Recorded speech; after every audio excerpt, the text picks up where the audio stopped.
I'm not sure I accept that story. You know, I've seen them. In fact, I thought your clip was outstanding. And when you did the final whistle and you highlighted Trevor Nyakane walking, he was a bit tired because he'd given as much as he possibly could for 38 minutes. But Ox was flying. He was still going perfectly well, and Bongi was going well. So, you know, I never understand why 2 minutes before halftime someone should be taken off. Why don't you take them through, give them 10 minutes break, say give us 5 minutes of the very best rugby you can play, while the other guys are properly warming up and getting themselves focused, and give them 35 minutes at the end of the game.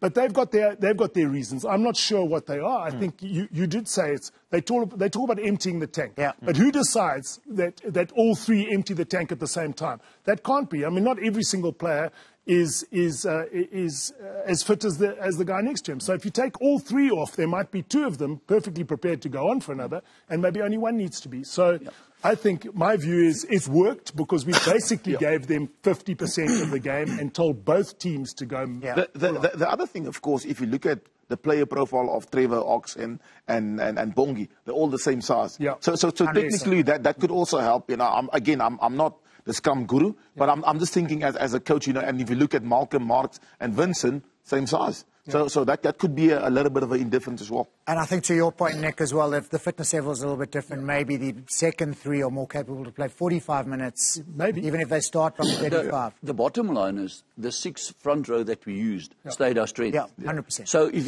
the when and the where is not so important as the fact that you have it in your armory. And that's what they use so well. Personally, I won't take them off just before halftime or even, you know, after halftime, that's fine. I don't understand that thinking, but at the end of the day, it works. It works.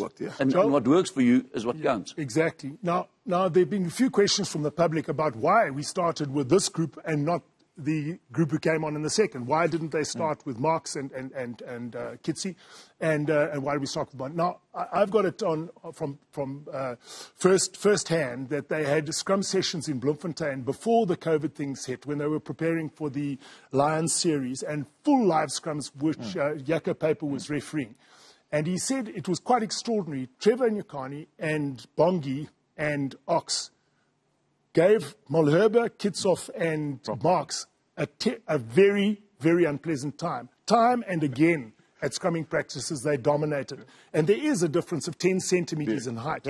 And both Ox and Trevor are really strong and get underneath you. And the guys were very uncomfortable. So they said, these guys, give us our best starters, give us guys who go flat out. And then, funny enough, Marks and Kitsoff are very good guys at turning over, as are Bongi and as are Trevor. But, you know, you just got so much quality there that not to play all 6 would have been a problem. So let's move